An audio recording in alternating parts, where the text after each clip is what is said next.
সৈয়দানি ইউসুফকে ভাইয়েরা কুয়ার মধ্যে ফেলেছে।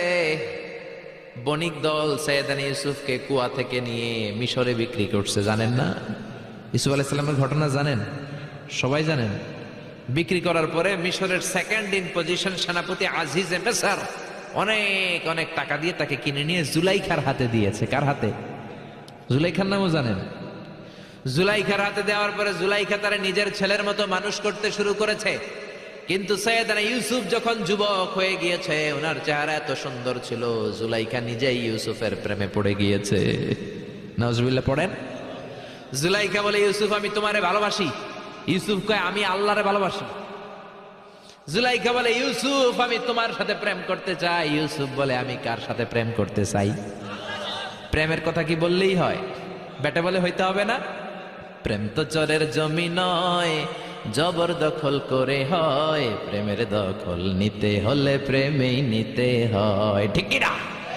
জুলাইখা বলে, আমি তোমারে ভালোবাসি, আমি তোমার প্রেমে হাবুডুবু খাই। ইউসুফ বলে, আমি কারে ভালোবাসি? কোনোভাবেই ইউসুফরে রাজি করাতে পারে না। জুলাইখার একটা দাসী ছিল, দাসীর নাম কালিমামা।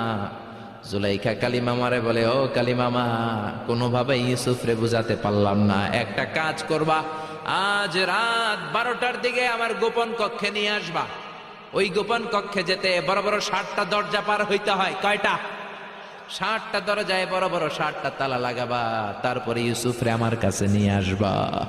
ওই প্রাসাদটা আমি নিজে দেখে এসেছি, যে প্রাসাদের মধ্যে সৈয়দনা ইউসুফ আলাইহিস সালাম আর জুলাইখার এই ঘটনাটা ঘটেছে। মিশরে একটা থানা আছে, ওই থানার নাম বদরিশিন। ওই বদরিশিন থানায় একটা এলাকা আছে নাম আজিজিয়া। এই আজিজিয়া এলাকাতে এই প্রাসাদ তুফানের কবলে এখন ভেঙে পড়েছে। তার পাশেই আছে সিজনে ইউসুফ, ইউসুফের জেলখানা। এই জেলখানাটাও আমি দেখে এসেছি। এই জেলখানাতে ইউসুফ আলাইহিস সালাম 10 বছর জেলে বন্দী ছিল। মিশর একটা পাহাড় আছে, তুর পাহাড়। যে তুর পাহাড়ের উপরে উঠে সাইয়েদনা মূসা আলাইহিস সালাম 2 বার আল্লাহর সাথে কথা বলেছেন, অনেকবার আল্লাহর সাথে কথা বলেছেন। ওই তুর পাহাড়ে আমি 2 বার উঠেছি। ওইটার উপর একটা মসজিদ আছে, একটা গির্জা আছে, একটা সিনাগোগ আছে। 3 ধর্মের লোকদের কাছে ওইটা পবিত্র জায়গা, সবাই যায়। আমরা মুসলমানরাও যাই, ইহুদিরাও যায়। ইহুদিরা সিনাগোগে যে ইবাদত করে, খ্রিস্টানরা চার্চের ভেতরে, গির্জার ভেতরে যে ইবাদত করে, আমরা মসজিদের ভেতরে যে জিকির করি। কার? লা ইলাহা লা ইলাহা ইল্লাল্লাহু মুহাম্মাদুর রাসূলুল্লাহ সাল্লাল্লাহু আলাইহি ওয়াসাল্লাম। এজন্য রব্বুল আলামিনের এমন ক্ষমতা, ছোট্ট বাচ্চার মুখেও জবান দিয়ে দিতে পারে কে? সৈয়দনা ইউসুফ আলাইহিস সালাম যখন যুবক হয়ে গেলেন, ওনার প্রেমে মাতোয়ারা জুলাইখা মাতোয়ারা হয়ে যখন কোনোভাবেই ইউসুফকে আর কাবু করতে পারে না, তখন সৈয়দনা ইউসুফকে কাবু করার জন্য কালিমামাকে নির্দেশ দিয়েছে, নিজের দাসীকে নির্দেশ দিয়েছে, কালিমামা আজ রাত 12টায় আমার স্পেশাল প্রাসাদে 60টা দরজার মধ্যে বড় বড় তালা লাগিয়ে তুমি ইউসুফকে নিয়ে আসবা। সৈয়দনা ইউসুফের কাছে কালিমামা যে বলে, ও কালিমামা, ও কালিমামা। ইউসুফের কাছে যে বলে, ইউসুফ, জুলাইখা তোমারে ডেকে পাঠিয়েছে। ইউসুফ বলে, রাত বাজে 12টা। জোরে বলেন, কয়টা? এত রাতে কি বলার জন্য ডেকেছে? যাও, আগামীকাল সকালে আমি যে কথা শুনবো। কালিমামা বলে, না না, আগামীকাল সকালে গেলে হবে না, জুলাইখা এখন যেতে বলেছে। কখন? ইউসুফ চোখের পানি ছেড়ে দিয়ে আল্লাহর ডেকে বলে, আল্লাহ, ও মাবুদ, জীবনে কোনো অপরাধ করি নাই, আমার বয়স হওয়ার পর থেকে আজ পর্যন্ত কোনো অন্যায় করি নাই। না জানি আজকে আমি আমার ঈমান হারা হয়ে যাই, না জানি আজকে আমি আমার চরিত্রটা হারাই রে মাবুদ।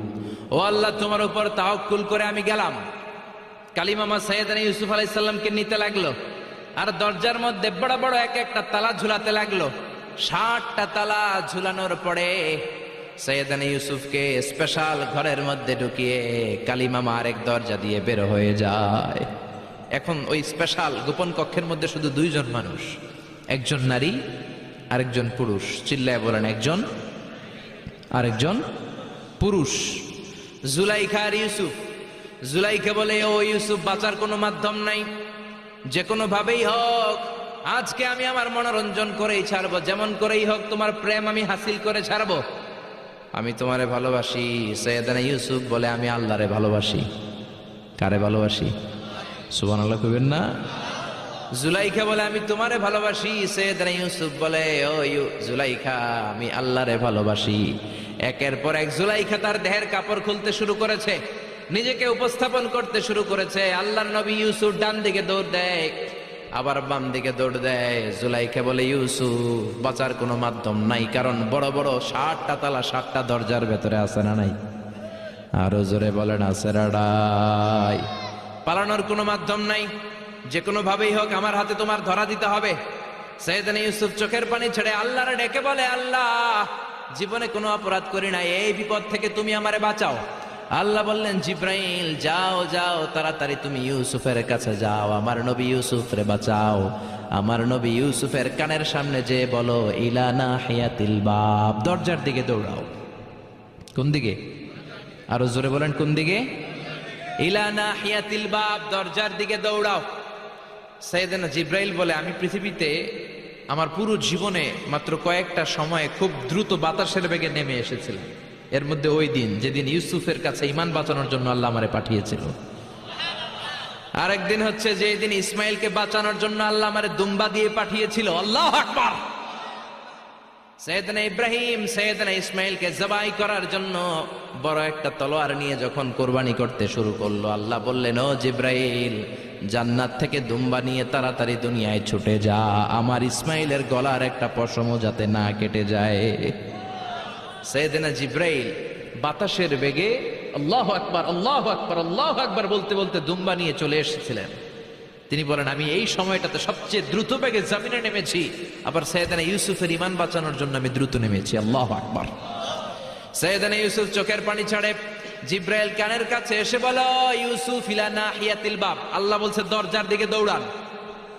সৈয়দনা ইউসুফ বলে জিব্রাইল দরজার মধ্যে তো বড় বড় তালা লাগানো। জিব্রাইল বলে ও ইউসুফ আমি জানি না, আল্লাহ শুধু এই মেসেজটা দিয়েই আমারে পাঠিয়েছে, দরজার দিকে দৌড়াও। সৈয়দনা ইউসুফ আল্লাহর উপর তাওয়াক্কুল করে দরজার দিকে দৌড়ালেন। জুলাইখা মনে মনে হাসে। জুলাইখা বলে দরজায় তালা আছে না নাই? আমি ওই তালা খুলে দেওয়ার সাধ্য আমার আল্লাহর আছে না নাই? সৈয়দনা ইউসুফ যখন প্রথম দরজার কাছে যায়, কি আজীব তামাশা, প্রথম দরজার কাছে যাওয়ার সাথে সাথেই মুহূর্তের মধ্যে টাস টাস করে প্রথম দরজার তালা খুলে যায়। কোরআনের ভেতরে এই ঘটনা আছে না নাই? ওয়া গাল্লাকাতিল আবওয়াব ওয়া ক্বালাত হাইতা লাক ক্বালা মাআযাল্লাহ। 60টা দরজায় 60টা তালা মেরেছে।